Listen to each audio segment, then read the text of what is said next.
परमात्मा के शक्ति विभिन्न रूपों को धारण करती है। उसी प्रकार योग वासिष्ठकार भी यहाँ पर कहते हैं। तो यहाँ पर इदानीम जगतः कल्पना मात्र रूपताम दर्शितुम तत्कल्पकस्य मनसो रूपम तावत् दर्शति। अब वर्तमान काल में जगत की कल्पना मात्र रूपता को दिखलाने के लिए उसके जगत के कल्पक जो मन है उस मन के रूप को तावत दिखलाते हैं। अरे मन बन जाता है, जब माया को स्वीकार कर लेते तो मन बन जाता है। तो कहते हैं कल्पना मात्र रूप दिखलाने के लिए तत्कल्पक उसी कल्पना करने वाला जो मन है, जगत की कल्पना करने वाले मन के रूप को तावत दर्शयति दिखलाते हैं, है ना। क्योंकि मन ही कल्पना करता, मन एक मनुष्याणाम कारणम बंध मोक्ष बंधाय विषयासक्ता विमुक्ता निर्विषयम स्मृतम इति। तो मन ही सुख और दुख में और जगत के बंध और मोक्ष में हेतु बनता है। एक भिक्षु गीत आता है श्रीमद् भागवत महापुराण में, है ना। न हम मनुष्यो न देव यक्षौ, न श्लोक है वो, न में जनों में सुख दुख के हेतु, न जनों में सुख दुख के हेतु, न देवतात्मा न भूतात्मा, मनहा कारण एवं आमनंती, ऐसा वर्णन करते हैं। सुख दुख का हेतु कोई जन नहीं है, देवता नहीं, मनुष्य आदि नहीं है, कोई भी नहीं है। तो कौन है? मन ही कारण है सुख दुख का। हमारा जो मन है वो ही सुख दुख का हेतु बनता है। ये भिक्षु गीत में आता है, मन एवं कारण आमनंती, न जनों में सुख दुख के हेतु, जनों से प्राप्त नहीं होता है क्या?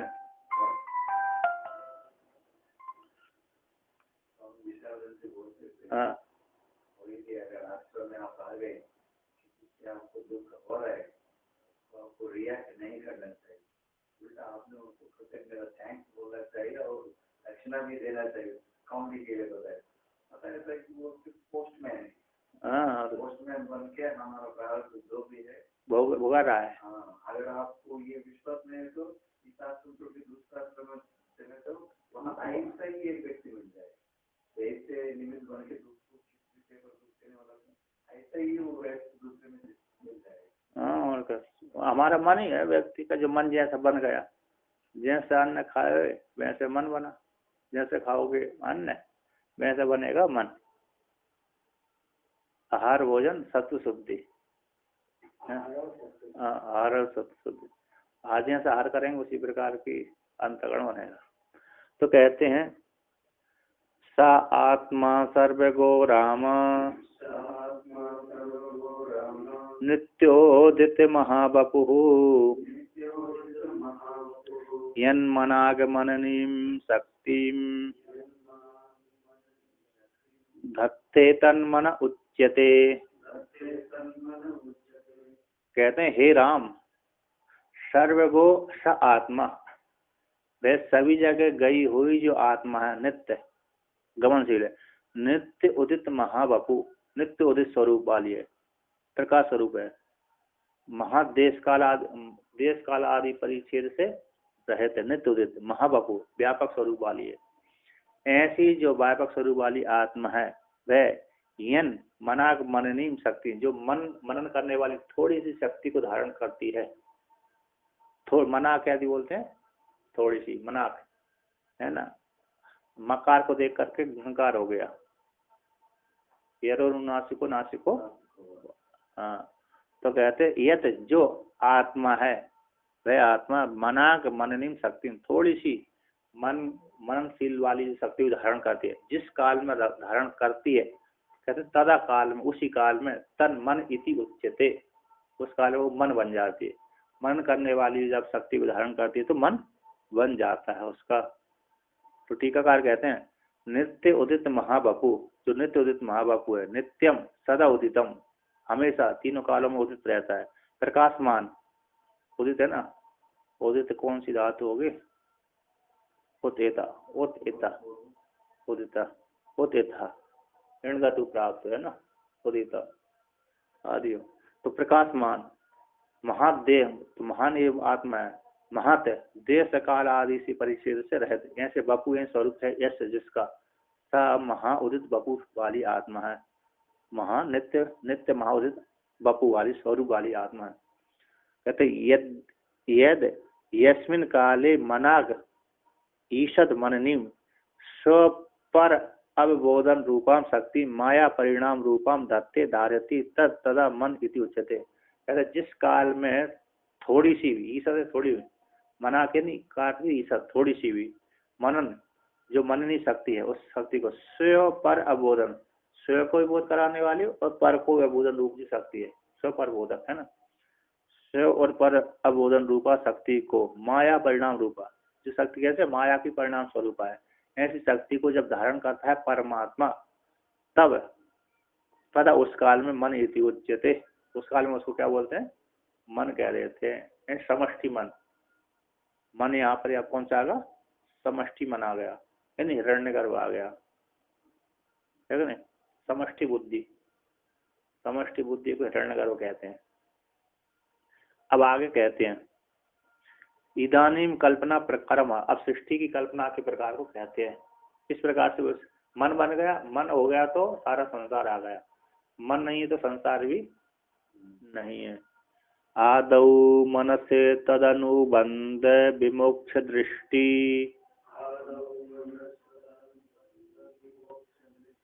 पश्चाद प्रपंच रचना भुवनाभिधाना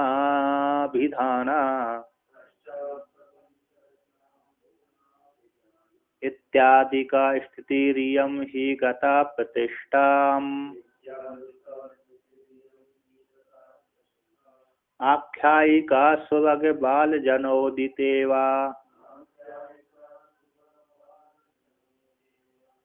तो वशिष्ठ योग वासिष्ठकार भगवान वशिष्ठ जी कहते हैं राम जी से, हे राम सुनो मैं एक आपको आख्यायिका सुनाता हूँ, है तो आख्याय के माध्यम से आपको जान लेना, आख्यायिका सुनाता हूँ। कहते हैं सबसे पहले वो परमात्मा आदि आदि में मन को बनाता है, मन मनन नाम की शक्ति रखता है, मन बन जाता है, मन मनन वाली शक्ति को स्वीकार करता है। जब परमात्मा में सृष्टि जीवों के कर्मों के फलों को उपभोग कर समय आ जाता है, उसका स्वभाव है, संकल्प है, तो वो उस ब्रह्म में स्फूर्णा होती है, और जैसे स्फूर्णा हुई तो माया को स्वीकार कर लेता है। हम की जैसी स्फूर्णा हुई तो क्या हो जाता है, उल्लास हो जाता है। शक्ति का जब उल्लास होता है, उल्लसती होती है, तो हम की स्फूर्णा होती है तो वो शक्ति उल्लसित होती है, तो ईश्वर संज्ञा हो जाती। उसी काल में थोड़ी सी हलचल हुई, ब्रह्म में थोड़ी सी हलचल हुई, उसी समय ईश्वर संज्ञा हो जाती है उसकी।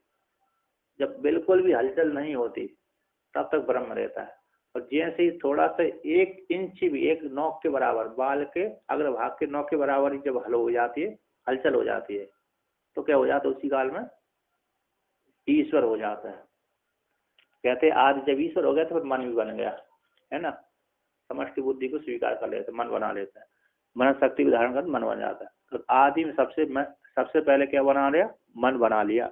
मन बनाने के पश्चात कहते हैं तद अनंतर बंध मोक्ष दृष्टि, बंध और मोक्ष की दृष्टि चालू हो जाती है। जब मन बन गया तो संसार आ गया, फिर ये बंध है ये मोक्ष है, ये बंध है ये मोक्ष है ना, बंध मोक्ष। जैसे मन के अनंत मन बनाया तो तुरंत बंध और मोक्ष की व्यवस्था चालू हो जाती है। एक बार वशिष्ठ ऋषि भगवान ब्रह्मा जी ने अपने पुत्रों को पैदा किया मन के द्वारा। तो पैदा करने के पश्चात अब जो पैदा करते थे वो ज्ञानी होते थे। उन्होंने सोची सारे ज्ञानी हैं, जब तक ज्ञानी अज्ञानी नहीं होंगे तब तक व्यवहार अच्छा नहीं लगेगा। अब मैंने ज्ञानी को भी एकदम उपदेश नहीं किया जाता, एकदम मूर्खों को भी उपदेश नहीं किया जाता, कुछ ज्ञानी हो कुछ अज्ञानी हो तब उपदेश है ना, ठीक है। तो क्या उन्होंने देखा किसको उपदेश करूं, मैं ब्रह्म ज्ञान का उपदेश करूं, बोलने की इच्छा हो गई होगी उपदेश करने की ब्रह्मा जी को, है कि नहीं। सृष्टि करने के लिए तो पैदा हुए थे, सृष्टि करने। उन्होंने सोची अब मैं उपदेश ब्रह्म ज्ञान का उपदेश क्यों करूं, किसको करूं, जो मैंने पैदा किए सारे ब्रह्म ज्ञानी है, मेरी तरह ध्यान ही नहीं देते आदर सत्कार ही नहीं मिल रहा। तो उन्होंने कहा किसको दूं, अधिकारी नहीं देखा कोई भी, जिस पुरुष जिस पुत्र के ऊपर दृष्टि डालते थे वही ब्रह्म ज्ञानी ध्यान में मग्न रहता था, सृष्टि भी नहीं कर। उन्होंने कहा किसको करा, तो वशिष्ठ भगवान से कहा, वशिष्ठ ऋषि से, तो मैं तुमको ज्ञान उपदेश करूंगा। तो क्या जिसको भी क्या करो, तो उन्होंने कहा तुम थोड़ी देर के लिए अज्ञान स्वीकार कर लो, क्या कर लो, अज्ञान धारण कर लो। तो उनका तुम अज्ञानी हो जाओ, श्राप दे दी। किसको दे दी? ब्रह्मा जी ने वशिष्ठ ऋषि को श्राप दे दी, तुम अज्ञानी बन जाओ। पहले ज्ञानी थे, अब जैसे ही अज्ञानी शराब दे दी, अज्ञानी हो जाओ, तो ब्रह्मा जी की शराब के प्रभाव से वो अज्ञानी हो गए।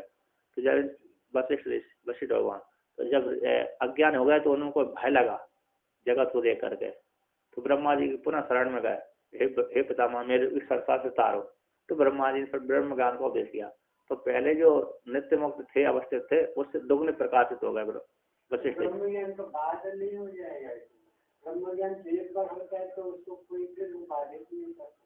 बाधित नहीं कर सकता, लेकिन नहीं वो सभी में ऐसी सामर्थ्य थोड़ी होती श्राप से बाधित हो जाए। राम जी, दुर्वासा ऋषि अथवा नारद जी ने भी श्राप दिया था अम्बरीश को, नहीं हाँ इसको दिया, अम्बरीश को दिया था, तो किसी को दिया कि तुम जिसके लिए नित्य अच्छे कर्म कर रहे हो तुमको ज्ञान नहीं होगा। तो विष्णु भगवान का, हाँ अम्बरीश है ना, सुदर्शन चक्र किसको लगा था? अम्बरीश को। नहीं अम्बरीश को लगा ना, अम्बरीश को सुरक्षा चक्र रखा था। तो वहां पर नारद मुनि ने कहा तुमने अरे हमारा आदर सत्कार नहीं किया, तुम अज्ञानी, जिसके लिए कर्म कर रहे हो वो ज्ञान नहीं होगा। तो विष्णु भगवान तुरंत प्रकट हो गए, उन्होंने कहा नहीं ये मेरा भक्त है, इसको ज्ञान होगा, किंतु इसके बदले में इसकी अरे श्राप को अपने ऊपर लेता हूँ, तो मैं अज्ञानी रहूंगा कुछ काल के लिए।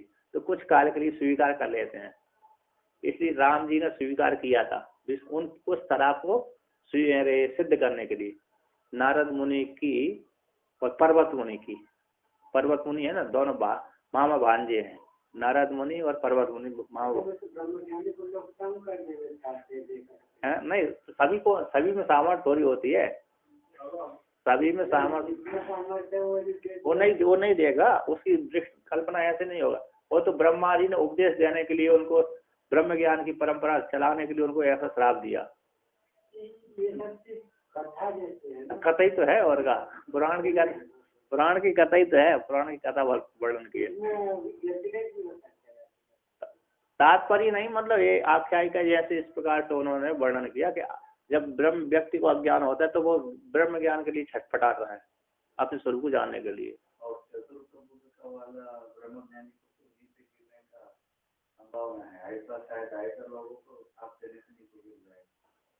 चतुर्थ भूमिका वाला भी परोक्ष ज्ञानी तो होता ही है। परोक्ष अब साधना उसकी कमजोर रही थोड़ी, निध्यासन और अरे परोक्ष जो चौथी भूमिका संप्रज्ञात समाधि कहलाती है, सविकल्प समाधि, संप्रज्ञात समाधि उनका नाम है। अब उसमें यदि आप दृढ़ नहीं हो पाए तो संप्रज्ञात में रहेंगे, किंतु यार उसको च्युति नहीं होगी। अतः यदि नहीं उसकी च्युति नहीं होगी, क्योंकि 5, 6, 7 में 5 में तो उसको ज्ञान हो जाता है पूरा, अरे असंप्रज्ञात समाधि ब्रह्म ज्ञान है, फिर उसकी अवस्था है। पर मधुसूदन सरस्वती ने उनकी जो 5वीं भूमिका है ना, संप्रज्ञात समाधि 5वीं हो जाती है, फिर ये फिर तुरीय और पदार्थ भाव में तुरीय तीर, उसकी अवस्था भेद है। ऐसे गीता की टीका में वर्णन किया। तो चौथी में भी यदि आपको ज्ञान क्या हो जाता है, कभी अंदर जाता है, कभी बाहर जाता है, कभी जाता है अंदर, कभी बाहर जाता, फिर उसका च्युति वो नहीं होता, हानि नहीं होती। हाँ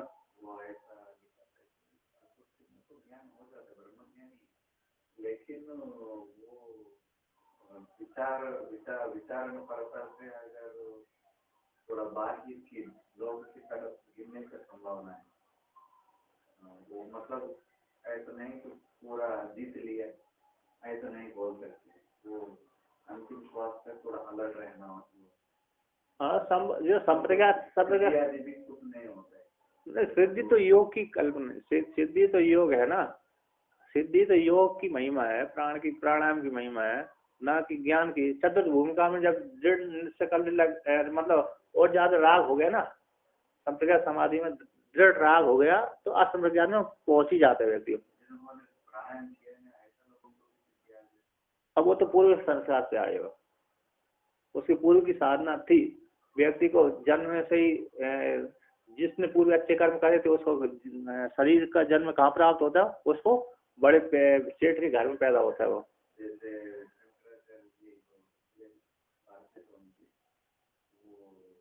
थोड़ा मैंने गति कर लिख रहा था अंतिम 35 श्लोक बाकी रह गए। लिखते लिखते ही उनको ऐसा हो गया कि बस फील हो गए, कुछ नहीं कर रहे, किससे बात नहीं कर रहे, स्नान नहीं कर रहे, बैठे पूरे एकदम अवरुद्ध जैसे। उससे पहले वो ऐसा कोई महिमा किया नहीं, फिर उनको सब लोग पागल हो गए, लिखते लिखते मन को खराब हो गए। डॉक्टर को दिखाया, डॉक्टर को कुछ पता नहीं था, सब कुछ ठीक चल रहा है। फिर 2 साल के बाद वो थोड़ा बात किया, फिर तो ऐसा लोगों को प्राणायाम वो सब प्राणायाम नहीं, वो विचार करते करते वो समाधि लग गई ना। विचार करते करते उनको सिद्धि की कोई मतलब नहीं रहता, सिद्धि को कोई आदर भी नहीं। योग वासिष्ठकार ने तो कहा ब्रह्म ज्ञान के लिए सिद्धि में कोई आदर नहीं देना चाहिए। वो तो सिद्धि तो उसको वहां से च्युत कराने वाली है, ब्रह्म ज्ञान नहीं होने देने वाली है ना। यदि जो इस प्राणायाम के द्वारा सिद्ध करके सिद्धि में लग जाए तो फिर ज्ञान नहीं होगा उसको। इसलिए ब्रह्म ज्ञान के लिए, इसलिए योग वासिष्ठकार ने सिद्धियों का वर्णन नहीं किया योग वासिष्ठ में।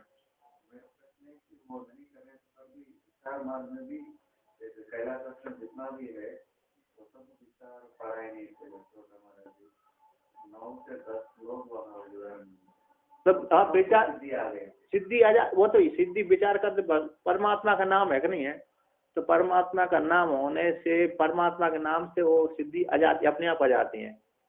उसमें कोई वो नहीं रहता है। विचार करते करते साधना तो बन ही रही है। आप शिव जी का जो भी विचार करता है, वेदांत का चिंतन करता है, शिव जी का नाम तो लेता ही है, विष्णु का नाम तो लेता ही है। जिस जो विचार करता है उसका मन एकाग्र रहता है, एकाग्र करते ही वो परमात्मा के साथ एक ही भूत हो जाता, परमात्मा की सिद्धि अपने आप आ जाती है उसमें। हमारा मन परमात्मा के मन के साथ क्या होगा, एक ही भूत हो गया। वो हुआ नहीं हुआ, जब परमात्मा शक्ति है वो हम में आ जाती है। फिर भी पंचदशी का निषेध किया है कि जो यहाँ पूर्व पक्षी ने कहा कि जो ब्रह्म ज्ञानी उसको कहते हैं जिसमें योग श्राप देने की सामर्थ हो। तो हाँ, तो पंचदशी कार ने कहा निषेध कर दिया, नहीं ऐसी बात, वो तो योग की सामर्थ्य है। व्यास आदियों में कहा, व्यास आदि में ब्रह्म ज्ञानी और देखी जाती श्राप देने की सामर्थ्य। उनका ये व्यास आदि में दोनों प्रकार की साधना है, योग की साधना और ज्ञान की साधना। तो योग की साधना से वो सामर्थ्य हुए, श्राप आदि दे दे, श्राप और वरदान दे देते किसी को। सभी को दिया उन्होंने, श्राप भी दिया, वरदान भी दिया, दोनों दिए। किंतु ब्रह्म ज्ञानी में ये जरूर नहीं देते। ब्रह्म ज्ञान से जो साधना करता है वो योग की साधना नहीं कर पाएगा। नहीं कर सकते हैं, ऐसा कोई नहीं कर सकता है, करते ही व्यक्ति साधना करते हैं प्राणायाम आदि। आप 4 घंटा आसन लगा के बैठो तो योग ही तो हो रहा है। अब चिंतन अलग है, योग अलग है। तो योग के साथ चिंतन भी करते, दोनों सहयोग सहकारी हो जाते हैं, मन एकाग्र हो जाता है ना। एकाएक मन को तो पहले प्राणायाम सिद्ध करनी पड़ती है, मन को रोकनी पड़ती है। मन नहीं रोकेंगे तो फिर वो विचार भी जल्दी नहीं होगा। तो ये कहते हैं आदि सबसे पहले मन बनाते, इसके पश्चात यहाँ पर कहते हैं तद अनुबंध मोक्ष। इसके पश्चात कहते हैं अनंतर, तद अनु है ना, अनंतर मन बनने के अनंतर बंध और मोक्ष की दृष्टियां देखे जाते हैं। पश्चात इसके अनंतर बंध और मोक्ष की दृष्टि हो गई, पश्चात इसके अनंतर, पश्चात अनंतर प्रपंच रचना, प्रपंच की रचना होती है। पंचभूत, फिर भुवन अभिधाना, भुवन नाम से कही, भुवन नाम से प्रपंच की रचना करता है। इसके पश्चात फिर भुवन नाम से कही जाती है जो गिरि पर्वत सागर समुद्र आदि जितने भी भुवन, पृथ्वी बना दिया, लोक बना दिया, लोक में फिर ये पर्वत समुद्र पहाड़ आदि बना दी, रचना कर देते हैं। पहले संपूर्ण पंचभूतों की रचना हो गई, पंचभूतों पंचकरण आदि हो जाने के पश्चात फिर क्या दी, लोक बना दी, लोक बनाने के पश्चात फिर लोकों में जो सामग्री है उस सामग्री का निर्माण कर देता है। गिरि पर्वत पहाड़ आदि सामग्री है, लोक बनाने के पश्चात इनकी रचना हो जाती है। कहते इत्यादि का इस स्वरूप वाली यम स्थिति है, स्थिति गता प्रतिष्ठा, यानी प्रतिष्ठा स्थैर्य को प्राप्त हो जाती है, स्थैर्य को प्राप्त हो जाती है। आख्यायिका सुभाग्य बाल जनो दित एवं, कहते हे राम, सुभग मन हे राजकुमार, हे राम, यह बालक जनों के लिए उदित के समान, जैसे ये आख्यायिका बालकों के समान, अज्ञानी के चित्त में आरोहण करने के समान है। बालक जनों को प्रसन्न देने के लिए ये आख्यायिका है। बाल जनों उदिता है ना, बाल जनों के द्वारा कही गई, बाल जनों के द्वारा गृहित हुई के समान ये आख्यायिका है। यम सृष्टि, यम स्थिति इत्यादि का स्वरूप वाली ये प्रतिष्ठा को प्राप्त हो जाती है। जैसे बालकों के लिए बालकों के मनोरंजन को बहलाने के लिए आख्यायिका उनकी माता आदि सुनाती है। तो बालक जो माता उसकी आख्यायिका सुनाती है उस आख्यायिका को सत्य मान करके वो धारण कर लेते हैं। कौन? बालक। 1 वर्ष के, 2 वर्ष के, 3 वर्ष के, 5 वर्ष के, 10 वर्ष के जो बालक है। रात को नींद नहीं आ रही तो क्या हमको कोई कहानी सुनाओ, रात को नींद नहीं आती तो बालक क्या बोलता है? लोरी सुनाइए। तो ये लोरी सुना देते। तो बाल जनोचित ये लोरी है, वो लोरी को वो सत्य स्वीकार कर लेते हैं। कौन? बालक जैसे सत्य स्वीकार कर लेते हैं उसी प्रकार अज्ञानियों ने ये स्वीकार कर लिए जगत उस परमात्मा स्वतंत्र हुए इस प्रकार का है, सत्य है, पारमार्थिक रूप से सत्य है। कहते बाल जनों के द्वारा उदित सत्य रूप से स्वीकार के समान ये आख्यायिका इस स्थिति को प्राप्त हो गई। प्रतिष्ठा गता यानी ऐश्वर्य को प्राप्त हो गई है। इस प्रकार से इयम जगत है ना, जगत की स्थिति इस प्रकार से प्राप्त हो गई, उनके मन में प्राप्त हो गई। उनके मन अज्ञानियों के मन में बैठ गई कि ये जगत सत्य है, परमात्मा स्वतंत्र को जगत सत्य है। क्योंकि जन्म से लेकर के वही देख रहे हैं, नष्ट हो नहीं रहे, इसी सत्य उसको स्वीकार कर लेते हैं अज्ञानी लोग। और टीकाकार स्पष्ट करते हैं इसको, कहते आदौ प्रथम मनन शक्ति उल्लासन मनोभवती। आदि में प्रथम सबसे पहले मन शक्ति के उल्लास से मन बनता है। तदनु पश्चात तदनंतर बंध मोक्ष दृष्टि यानी बंध और मोक्ष की कल्पना होते हैं। मन बन गया तो बंध और मोक्ष की कल्पना भी उत्पन्न हो जाती है। पश्चात इसके अंतर बंध और दृष्टि होते हैं। बंध दृष्टि ही होती है ना, मन बनने के पश्चात क्या हो जाते हैं? बंध दृष्टि होते हैं। कहते हैं भुवन आदिना भुवन अभिधाना, इसके पश्चात कहते हैं भुवनम इति अभिधानम यस्य स भुवन है। भुवन है नाम जिसका, ऐसे सृष्टि का है ना, जैसे जगत की स्थिति का भुवन नाम है, भुवन नाम से कही गई है। स भुवन अभिधाना प्रपंच, और जो प्रपंच है ऐसे प्रपंच का भुवन नाम से कही गई है। प्रपंच का जगत का स्थिति का, जगत सृष्टि का प्रपंच यानी गृह नगर समुद्र आदि जो रचना है ना, समुद्र आदि के रचना, समुद्र आदि की रचना कल्पनम भवती, रचना की कल्पना हो जाती है। प्रपंच की रचना भुवन बन गया, भुवन बनने के पश्चात ये जो प्रपंच है ये सारे प्रपंचों की रचना की कल्पना हो जाती है। गृह है, समुद्र है, पर्वत समुद्र आदि की रचना की कल्पना हो जाती है। इत्यादि का इत्यादि स्वरूपात वाली जो सृष्टि कही जाती है। कहते एवं प्रकार इस प्रकार से सृष्टि प्राप्त हो जाती है। तो यहाँ पर कहते हैं यम जगत स्थिति है, जो जगत की स्थिति है प्रतिष्ठा स्तरीय प्राप्त गता प्राप्त हो जाती है। ये उन के लिए यार अज्ञानी के चित्त में स्थिरता को प्राप्त हो जाती है। तो आगे कहते हैं कल्पित से ये वास्तवत्व प्रतीत हो दृष्टांत। कल्पित होने पर ही वास्तव रूप से प्रतीति हो जाती है। कल्पित है, मिथ्या है, फिर भी कल्पित वस्तु का, कल्पित जगत रूप वस्तु का पारमार्थिक रूप से प्रतीति में दृष्टांत कहते हैं। अर्थात अज्ञानी को लिए पारमार्थिक रूप से स्वीकार कर लेते हैं। अज्ञानी लोग उसको सत्य रूप से स्वीकार कर लेते हैं, ज्ञानी लोग उसको मिथ्या मानते हैं। कहते बाल जनाय उदिता उक्ता आख्यायिका कथा यथा वास्तवत्व बुद्धिम गता तथा इदम जगत है। कहते बालक जनों के लिए उदित उक्त कही गई आख्यायिका यथा कथा, आख्यायिका कथा जैसे बालकों के मन को बहलाने के लिए कही गई कथा, जैसे वो उस कथा को वास्तविक रूप से अपनी बुद्धि में आरोहण कर ले, ये सत्य है। जैसे माता उनकी राजा रानी की कहानी को सुनाती है तो बालक क्या जान लेते हैं, ये कथा सत्य ही है। उसी प्रकार अज्ञान लोग इस जगत को सत्य रूप से स्वीकार कर लेते हैं। अब आगे कहते हैं भगवान यहाँ पर ग्रंथकार उदाहरण आख्यायिका को बना करके कहते हैं। योग वासिष्ठ के श्लोक है। कहते बालस्य ही विनोदाय धात्री भक्ति स्वाम कथाम क्वचित संति महाबाहो राजपुत्रास्त्रेह शुभा। कहते हैं हे महाभाव, हे बड़े बड़े हाथ वाले, जानू तक है घुटने, जानू तक है जिसके हाथ होते हैं उसको महाबाहु बोलते हैं, है ना। जानू बोलते हैं ना घुटने को, घुटने तक जिसके हाथ होते हैं उसको महाबाहु। तो जिसके घुटने तक हाथ होते हैं वो राजा अथवा मंत्री अति बड़े बड़ा ऐश्वर्य वाला बनता होता है। कभी कभी कंगाली भी हो सकता है जिसके दुर्भाग्य खराब हो गए, बड़े बड़े आती हैं लेकिन दुर्भाग्य खराब इसलिए नहीं, बेकार ही रह जाता है। निष्प्राय करके जो जिसके बड़े बड़े हाथ होते हैं ना, कुछ ऊंची पोस्ट में अधिकारी संपन्न ऐश्वर्य आदि को प्राप्त हो जाता है। जैसे राजाओं के जो पुत्र होते थे ना वो बड़े बड़े हाथ वाले होते थे, ऐसे घुटने तक पहुंच जाते थे। ऐसे पांडवों के दुर्योधन आदि के जो हाथ होते थे ना, अरे महाबाहु कहलाते थे वो, बड़े बड़े हाथ। हम लोगों के नहीं पहुंच जाते खड़े होने से बेटा अभी तो पैर तक ही पहुंचा देंगे, है ना। तो कहते हैं हे महाबाहु, हे राम, धात्री बालस्य विनोदाय भक्तिम कथम स्वा। कहते धात्री उनकी जो माता है, धाय है, अपने बालकों को विनोद कराने के लिए, आनंद देने, प्रसन्न करने के लिए, बालक के विनोद के लिए शुभ कथा को धात्री कहती है।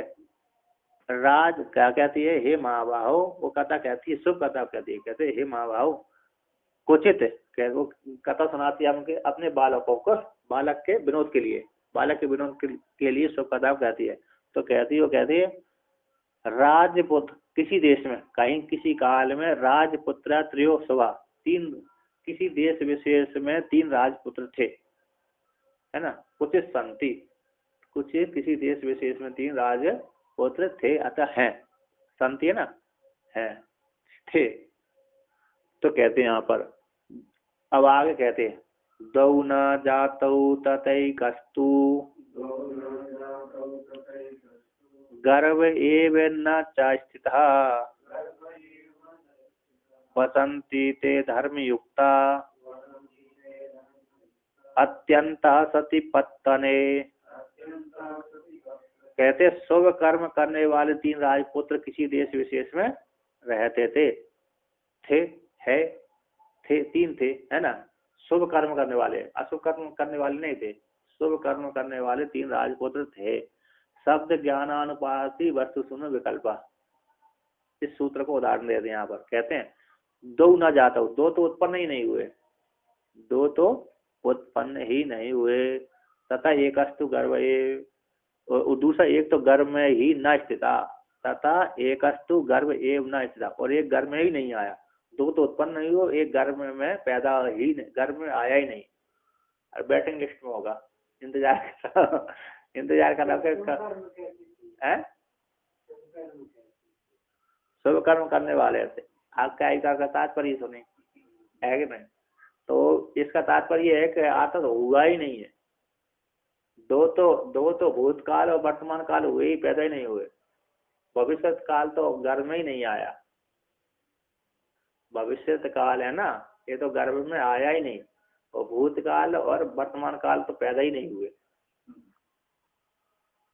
तीन राजकुमार थे, दो न उत्पन्न नहीं हो, तथा उसी प्रकार एक तो गर्भ में ही न स्थिता, बसंती थे धर्मयुक्ता, बोलते धर्म से युक्त होकर के वो नगर में रहते थे। कौन से नगर में, अत्यंत असत्य पत्तने, अत्यंत असत्य है ऐसे नगर में वो रहते थे। पत्तने नगरे, पत्तने है ना, अच्छा हाँ, पत्तने नगर, पत्तन बोलते नगर। ऐसे अत्यंत असत्य वाले, सत्य है इन तीनों कालम सत्य नहीं है, ऐसे असत नगर में रहते थे। वो कैसे रहते, धर्म से युक्त रहते थे, अधर्म नहीं करते थे, धर्म से युक्त रहते थे। तो कहते हैं अब तीनों राज करते रहे, तीन राजकुमार थे, राजा से पैदा हो गए और राज करते रहे, धर्म से युक्त रह करके राज अधिकारी करते थे, विवाह नहीं हुआ होगा। तो कहते हैं यहाँ पर स्वकीयात शून्य नगरान निर्गत्य विमलाशयः गच्छन्तो गगने वृक्षान् ददृशुः फलशालिना। कहते हैं तीन, उन्होंने सोचा बहुत दिनों तक हम नगर में रह रहे हैं, चलो घूमने चलें, थोड़ा आगे आगे देखें कहते हैं स्वकीय शून्य नगरा, स्वकीय शून्य नगर से निकल करके विमल आशय, जो विमल आशय है ना, विगता मला आशा यस्या यस्या है ना, जिसकी आशा दुष्ट जो आशाएं थी निकल गई हैं, ऐसी विमल आशा, शुद्ध निर्मल मन वाले। विगता निर्गता मला मल अविद्या आशय यस्मिन हृदय है ना, जिनके हृदय में, ऐसा हृदय जिनके हृदय में, ये है ना, जिनके हृदय में से आशाएं दुष्ट आशाएं अज्ञान निकल गया, ऐसे विमल आशा वाले, शुद्ध अंतकरण वाले। ये जो 3 राजपुत्र थे, उन राजपुत्र वह शोकी नगर से निकल करके बाहर घूमने गए, शोकी नगर से निकल के, परकोटा से निकल करके बाहर गए। उनका राज होगा कहीं, तो वहां से राज में घूम रहे थे। तो कहते गच्छन्तो गगने, रास्ते में चलते समय गगने यानी आकाश में,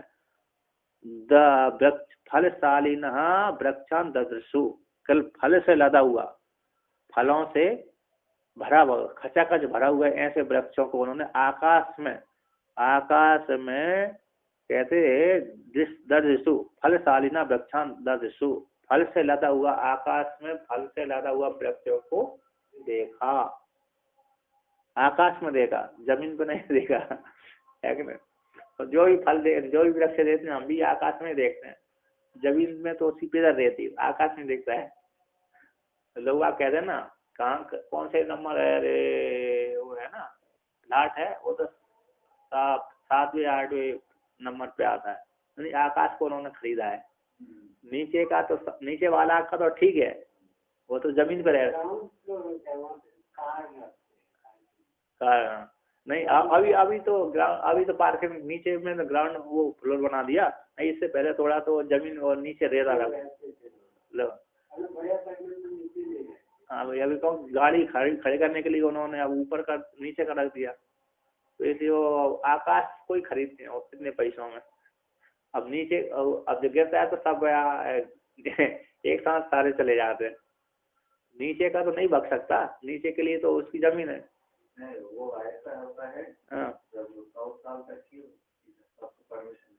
अच्छा, अगर वो बिल्डिंग गिर गया, वो नीचे के साइड है ना, तो जितना घर है उतना टुकड़ा होगा, सबको एक टुकड़ा मिलेगा जमीन का। अच्छा नहीं कि नीचे वालों को पूरा मिल जाए, ऐसा नहीं। सबको भाग विभाग का। अच्छा, भाग विभाग का। अब फिर भी इसको वो जो जमीन होता है, तो जो सोसाइटी है, सोसाइटी के नाम पे होगा, सोसाइटी के नाम पे वो लोग क्या करेंगे, सब लोग मिलकर के नया बनाएंगे। अच्छा ऐसे नया बिल्डिंग से ज्यादा परमिशन भी नहीं मिलता है। अच्छा, अपार्टमेंट को अपने तरफ से ही उसको गिराना पड़ता है, और क्या अच्छा उसमें भी अगर प्रोटेस्ट करते जिसमें प्रॉपर्टी टैक्स करने वाले, उसमें 50 साल के बाद कुछ ऐसा निकल रहा है, वो सब लेते हैं। हाँ, ये खराब हो गया बिल्डिंग, इसको ऐसा नहीं तो इसको गिराओ। अच्छा ऐसा नहीं बनता। हाँ, पैसा ही आजकल अच्छा बांट लेते हैं ना, तो दोबारा कोई बिल्डर को बेच देते हैं, तो खरीदना पड़ती है। तो यहाँ पर कहते हैं शोकी नगर से निकल करके आकाश में फल से लदे हुए वृक्षों को उन्होंने देखा। अब आगे कहते हैं यहाँ पर, भविष्यत नगरे तत्र राजपुत्रास्य त्रयोपिते सुखमद्य स्थितः पुत्र मृगया व्यवहारिणः। कहते हैं हे राजकुमार, हे पुत्र, हे राम, भविष्यत नगरे तत्र, कहते हैं वो सारे उस भविष्यत नगर में स्थित हो गए, रह करके राजपुत्र स्त्रियों, जो तीनों राजपुत्र थे वे भविष्यत नगर में स्थित होकर के वहां का सुखम अध्यक्ष, सुख पूर्वक वहां पर रहने लगे। वहां से निकाल कर फल से लदे हुए वृक्षों को देखा, देखने के पश्चात फिर वहां पर भविष्यत नगर में चले गए, प्रवेश कर गए। वहां पर भविष्यत नगर में प्रवेश करके वहां पर वो तीनों राजपुत्र उसी नगर में रहने लगे, सुख पूर्वक रहने लगे। और रहते रहते कहते वहां पर सुख अद्य नहीं अभी है ना, अब भविष्य नगर में रहते हैं, स्थित है। कहते हैं इसके पश्चात वहां से फिर क्या कहते हैं, मृग या विहारिणा, वो तीनों राजपुत्र क्या करते हैं, उस नगर में रह करके फिर मृग या विहार आदि में करते रहते हैं, मृग या विहार करते हैं, यानी आखेट तक आखेट करते रहते हैं। आखेट के लिए मृग या विहार ना, आखेट तक पशु हिंसा मृग खेलने के लिए, क्रीड़ा करने के लिए, शिकार करने के लिए जाते हैं। यानी राजा शिकार करने के लिए नहीं जाएगा तो धनुष बाणों का अभ्यास छूट जाएगा, फिर किसी शत्रु को नहीं मार पाएगा, शत्रु उसको मार देंगे। इसलिए राजाओं के लिए नियम था, राजाओं के लिए था कर्तव्य कि तो मृगों को शिकार खेलने के लिए मृगों को मार सकते थे। विजयनगर साम्राज्य जो कृष्णदेवराय वो एक राजा है, हाँ। उनको सुबह से उठ के आधा लीटर मूंगफली का तेल पी के पूरा पसीना कर हुआ है, जब तक आए तब तक व्यायाम 1.5 घंटा व्यायाम करके फिर वह नदी में सुबह सुबह ही फिर आधा घंटा बैठते थे हर दिन, इतना प्रयास करके, इसलिए वो जब तक जिंदा से एक भी हाँ, वो इसलिए ना, क्योंकि आप नहीं करेंगे, अभ्यास नहीं करेंगे तो आपकी शक्ति कुंठित हो जाएगी, दूसरे शत्रु जीत जाएंगे। इसलिए पांडव लोग जहाँ पर रहते थे ना, राज निष्कासित हो गए। इसके पश्चात जिस जंगल में रहते थे, उस जंगल में सारे हिरणों को मारते थे, हिरण आदि अन्य को, तो और मार करके खाल ब्राह्मणों को दे देते थे।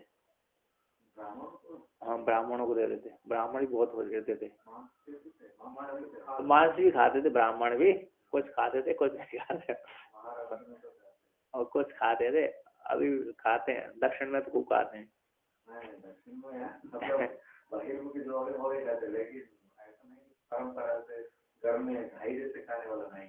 हाँ, खाते हैं उधर, वहाँ पर विहार है, मांस खाने का कोई निषेध नहीं करते जाते। मतलब ये पांडव लोग जब मारते थे तो जो है ना वो क्या ले मृगशाला ब्राह्मणों को दे देते, क्योंकि उसमें बैठ कर भजन करते थे, हैं साधन करते। हाँ, तो बाद में एक समय आया कि अरे हिरणों ने युधिष्ठिर की स्वप्न में आकर कहा, महाराज अब हम बहुत बीज मात्र बचे हैं, यदि आप इस जंगल में रहोगे और हमको मारोगे तो हमारा वंश ही नष्ट समाप्त होगा, इसलिए अब हमारे ऊपर कृपा करिए। तो स्वप्न में आए वो सारे हिरण, तो युधिष्ठिर ने कहा अब इस जंगल में नहीं रहेंगे, तो वहां से चले गए, तो दूसरे नगर में जाकर फिर शिकार करने लगे। इसीलिए तो बाद में फिर राजाओं के लिए नियम है कि अरे तपस्या करो या तो युद्ध में मारे जाओ। अभी के सैनिकों को तो ऐसे हिंसा की आवश्यकता नहीं है, तो खाली जगह पे ढूंढ चलाते, तो टेस्ट करते हैं तो जो मिसाइल को हवा में टेस्ट, अभी की में इतनी वो थोड़ी है ना, ये और धारण शक्ति नहीं है ना, अभी भी निशाने बाजते हैं, अभी भी इतनी ज्यादा निशान हो गई है तो सर। बुलेट में एक राइफल है, 1 किलोमीटर 300 मीटर तक बुलेट जाता है, बैठ के निशान करके मारो। इनको तो अभी निशान लगाना पड़ता है जोर से, पहले के जो अभ्यासी थे वो तुरंत देखा कि निशान लग गया उनका, उनकी देखने वाला वो। हाँ, अफगानिस्तान में लंबा मॉडल, मतलब लंबा शॉट 1 किलोमीटर 300 मीटर इतना दूर तक तो आतंकियों को मार गिरा है, बिन लादेन को पकड़ के जाते हैं, उतना लंबा बंद उठा गया। इनको अभी तो लगाना पड़ती है अंदाज, लेकिन पहले के लोग तो सीधा जहाँ मारते थे जहाँ बोलते थे वही मारते थे। ऐसे अर्जुन ने है ना, द्रोणाचार्य ने कर्ण दुर्योधन पे एक कवच पहना दिया, तो शरीर में उसके अर्जुन के बाण घुसते नहीं थे। द्रोणाचार्य ने जब अर्जुन उस उलाहना दी कि तुम आपने कृष्ण दुर्योधन को कि तुम अपने शिष्य को नहीं मारा है, तुम्हारे देख कितनी मेरी सेना मारी गई, जब अर्जुन मेरे थोड़ी जीता जाता है, मैं तुमको एक कवच देता हूँ, तुम ही जाओ उससे युद्ध करो। तो कवच पहना दिया उसको, सर्वजित नाम का कवच था, अभेद्य कवच नाम था, सभी के द्वारा भेद नहीं होता था। तो कवच पहना दी, मंत्र शक्ति थी वो, जब पहना दिया तो उसके द्वारा जब अर्जुन के पास में गया युद्ध कर रहा, तो अर्जुन के सारे बाण उसके छू करके नीचे गिरने लगे। अर्जुन ने देखा ये क्या बात है, कृष्ण भगवान ने कहा तुम शक्ति कम हो गई का, तुम्हारे बाण तो उसमें प्रवेश नहीं कर रहा है। उनका द्रोणाचार्य भगवान ने इसको वो कवच पहना दिया, क्या पहना दिया, अभेद्य कवच पहना दिया, इसलिए मेरे बाण उस पर नहीं हावी हो रहे, प्रवेश नहीं कर रहे। फिर उनका क्या हुआ, फिर उनका उसने फिर बाणों को ऐसे चलाया कि नाखून में जाकर प्रवेश कर देते, नाखून। अब धनुष पकड़ता था वो, तो यहाँ पर नाखून में मारता था निशान लगा करके, तो नाखून में चोट लगने के कारण वो भाग गया। अब यहाँ पर नाखून में कैसे लगते भगवान जाना, तो नाखून में मारता था वो हाथ में, क्योंकि यहाँ लगता है तो चोट नहीं लगती, किंतु इनमें यहाँ पर कवच नहीं, कवच का प्रयोग नहीं था यहाँ पर, तो यहाँ पर मारता था, नाखूनों के बीच में मारता था, नख के बीच में, तो वहां पर चोट खा करके दुर्योधन भागा। सभी पहनते थे, और जिस बड़े बड़े अर्जुन के पास था, अन्य अन्य कर्ण के पास रहता था, इतना दिन हो गए, एक भी फाटा मारे नहीं, आप भी नहीं कर रहे, सब कर रहे, देखते पहले मेरा शाम को तो निशाना रहता है, किसका बान है वो लगा होता है, गिनती करके आओगी 10,000 से ज्यादा लोग, उनका नियम था प्रतिदिन में 10,000 सैनिकों को मारूंगा, पांडव और अन्य जो सैनिक आ जाए और अन्य राजा आ जाए उनको मारूंगा। 10,000 का नियम था उनका, 10,000 से ऊपर भी मार देते, 10,000 मार करके ही शांति को प्राप्त होते थे। सैनिकों का था, राजाओं का नहीं था। नहीं 10, हाँ पांडवों को नहीं मारा, 10,000 सैनिकों को मार देते। इसके पश्चात इसको इसलिए रे और अन्य राजा आ गए तो मार दूंगा ऐसे। तो यहाँ पर आगे कहते हैं, मान लो विश्वता मांगी अकेले थी, फिर देख दिया, तो आगे कहते हैं मृग विहार ना, मृग विहारी ना, यानी सब पूरा उस नगर में रहकर के मृग विहार करते रहते थे सदपूर्वक। तो कहते हैं धात्रेति कथिता राम बालका आख्यायिका शुभा निश्चयं स यौ बालौ निर्विचारण्या धिया।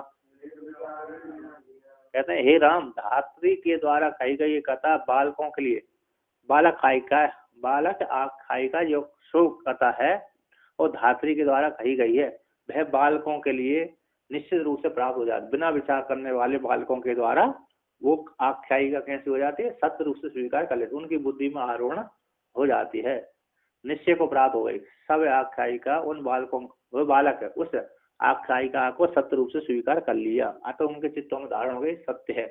3 राजकुमार थे, किसी राजा 3 राजकुमार वहां से निकल करके किसी भविष्य नाम के नगर में जब जा रहे थे, अपने नगर से निकल करके जब रात सिंह जा रहे थे, उनको आकाश में वृक्ष देखा, वो फलों से लदा हुआ देखा, और वहां से फल आदि को तोड़ करके खा पी करके फिर आगे गए, तो भविष्य नगर में प्रवेश करके वहां पर स्वपूर्वक राजकार्य संचालन करने लगे, और वहां पर राजकार्य संचालन करते करते मृग विहार आदि को करते थे और स्वपूर्वक रहते थे।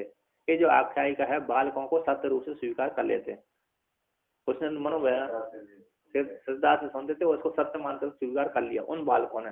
उसी प्रकार इस जगत को भी परमात्मा ने जगत निर्माण किया, परमात्मा शक्ति थी, माया थी, उसने जगत निर्माण किया, वो जगत ये दिख रहा है, ये भी बालवंतन है ना। ये भी अज्ञानियों ने इस जगत को भी सत्य रूप से स्वीकार करके बैठ गए। तो कहते यहाँ पर, तो बिना विचार के धिया से बालकों ने उस आख्यायिका, शुभ आख्यायिका को निश्चय रूप से धारण कर लिया। अब दृष्टांत को कहकर के दाष्टांत में घटा दे। तो कहते हैं यम संसार रचना विचारोज्झित चेतसाम बालकाख्यायी के वेत्थम अवस्थिति मुपागतः। कहते हैं यम संसार रचना है, जो संसार रचना है वह कहते हैं विचार उज्झित चेतसा, जिनका विचार नहीं है, आत्मा का विचार जिनको नहीं है, ऐसे विचार निकल गया, आत्मा के विचार से रहित जिनका चित्त है, ऐसे अज्ञानियों का विचार उज्जित रहित है, वेदांत विचार से रहित जो अज्ञानी है, यानी उन अज्ञानियों के चित्त में ये बालक आख्यायिका, जो बालक आख्यायिका थी, बालक आख्यायिका के समान ये जगत की रचना है, ये जगत की रचना है। कहते इस प्रकार से अवस्थितिम उपागता, यानी उनके निश्चय स्वरूप आत्मा को प्राप्त हो गई। अतः सत्य रूप से उन्होंने स्वीकार कर ली, जान लिया। ये बालक आख्यायिका के समान इस जगत सृष्टि रूप जगत की रचना है परमात्मा के द्वारा, परमात्मा की माया के द्वारा उत्पन्न हुई जो जगत है कि रचना रूप जो जगत है, वह उस जगत रचना रूप जगत को उन्होंने, उन अज्ञानियों ने सत्य रूप से स्वीकार कर लिया। बिना विचार के, वेदांत विचार से रहित उन लोगों ने इस जगत को सत्य रूप से स्वीकार कर लिया, सत्य मान करके बैठे हुए हैं।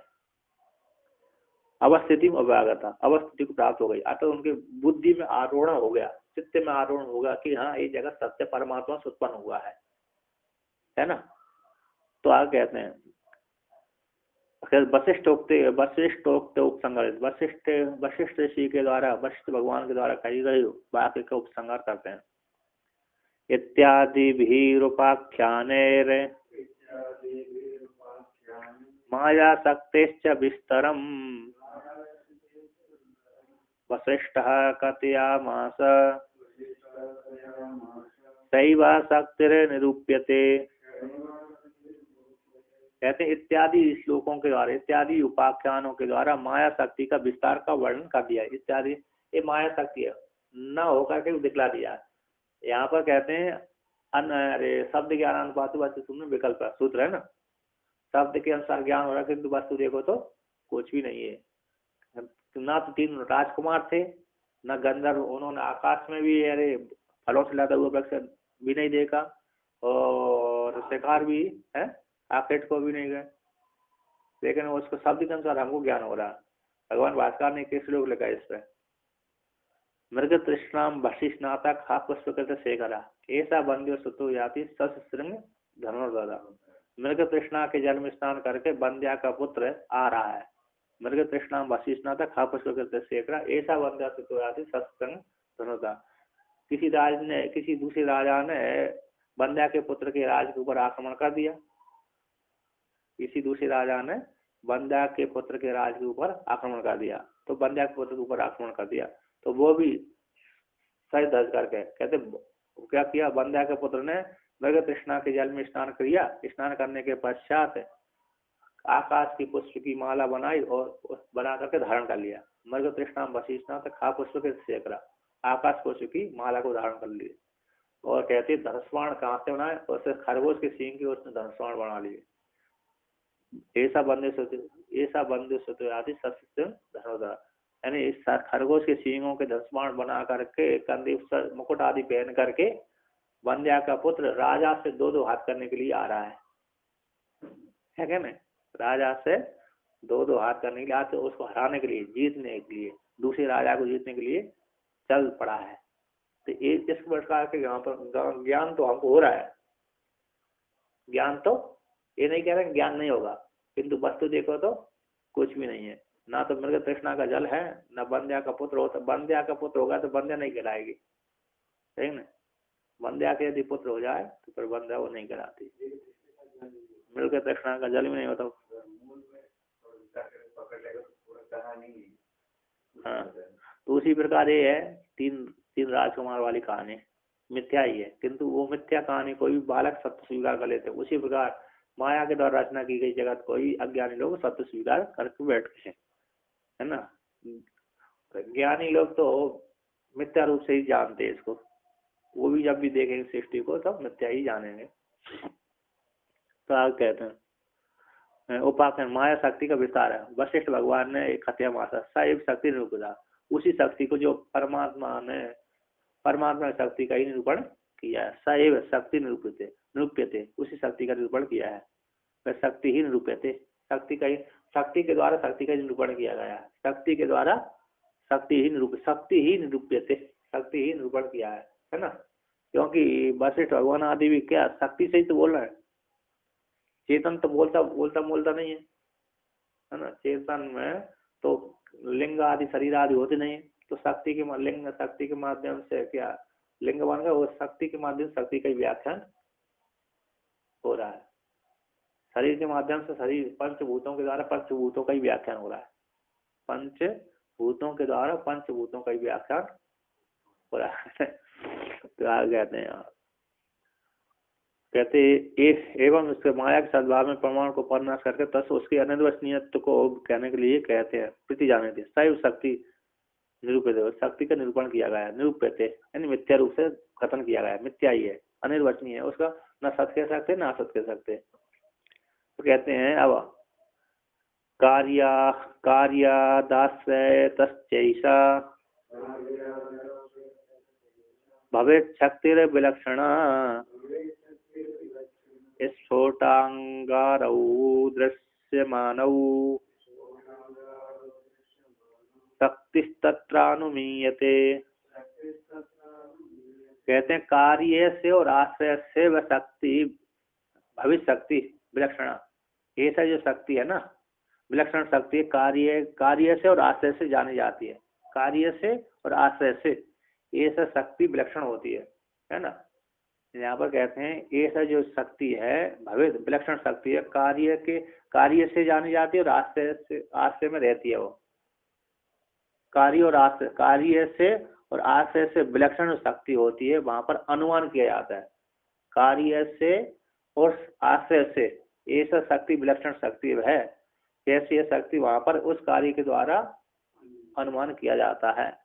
तो कहते हैं कार्य और आश्रय में, कहते कार्य और आश्रय ना, कार्य और आश्रय से ये शक्ति विलक्षण है, कार्य और उसका जो आश्रय है, अतः शक्ति किसी न किसी अधिष्ठान को स्वीकार करके रहेगी, उस कार्य से जानी जाती है, कार्य से जानी जाती है। हमारा हम हाथ चला रहे हैं तो क्रिय शक्ति हो रही है, तो हमारी कार्य से जानी जाती शक्ति है इसमें, और आश्रय करके रह रही है, हमें आश्रय करके रह रही है, तो इससे विलक्षण होती है, अनिर्वचनीय है। कार्य और आश्रय से विलक्षण शक्ति होती है। तो कहते हैं कार्य देखे जाते हैं, स्फोट अंगार दृश्यमान हो, स्फोट और अंगार दृश्यमान है, शक्ति तत्र अनुमीयत है, शक्ति उसमें स्फोट और अंगार में अनुमान किया जाता है, उन दोनों में। स्फोट है ना, अग्नि का स्फोट होता है, अग्नि में क्या होता है स्फोट, कार्य अग्नि का, अग्नि का कार्य कौन है स्फोट है, तो उस स्फोट और अंगार देखे जाते हैं, किंतु उसमें अग्नि कैसी हो जाती है अनुमान किया जाता है। जैसे हम अग्नि चट चट करते हैं ना, तो चट चट करती स्फोट होता है अग्नि में ना, चट चट स्फोट होता है, तो स्फोट से जानी जाती है। और अंगार दृश्य है, जब अंगार दृश्य है किंतु जब हम उसको पास में जाएंगे तो जलाएगा, अंगार उससे छुएंगे तो जलाएगा, नहीं छू रहा है तो दिख रहा है मात्र, और अग्नि से चट चट हो रही है। तो अंगार और स्फोट दोनों दृश्यमान और शक्ति तत्र अनुमीत है, शक्ति उन दोनों में अनुमान किया जाता है। जलाती है तो शक्ति मालूम पड़ती है, और अग्नि में और उसमें स्फोट शब्द होता है तो अग्नि शक्ति मालूम पड़ती है, कौन में अग्नि में। ठीक शक्ति यहाँ तो दिख रहा है प्रकाश लाइट है ना, किंतु जब बिजली नहीं, प्रकाश नहीं है, बिजली बल्ब नहीं है, तो ऐसी तार से छूले और करंट हो उसमें मरी जाए, है कि नहीं।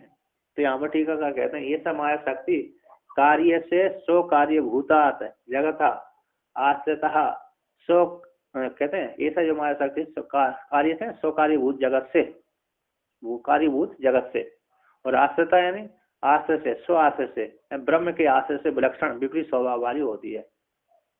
ब्रह्म जो आश्रय उसका एक तो कार्य से विलक्षण है, माया शक्ति अपने कार्य से ही विलक्षण है, माया के द्वारा बना हुआ जो जगत है उससे भी ये विलक्षण है, माया के द्वारा ही बना हुआ जगत उससे भी ये विलक्षण है। कहते हैं माया शक्ति किसी न किसी आश्रय में रहती है, कहते हैं आश्रय से, स्व आश्रय से, उसका आश्रय कौन है ब्रह्म है, ब्रह्म से विलक्षण है, विपरीत स्वभाव वाली है। कहते हैं ऐसी स्वभाव वाली कार्य से और विपरीत स्वभाव ब्रह्म से आश्रय से विलक्षण है, ऐसी स्वभाव वाली माया होती है, शक्ति होती है।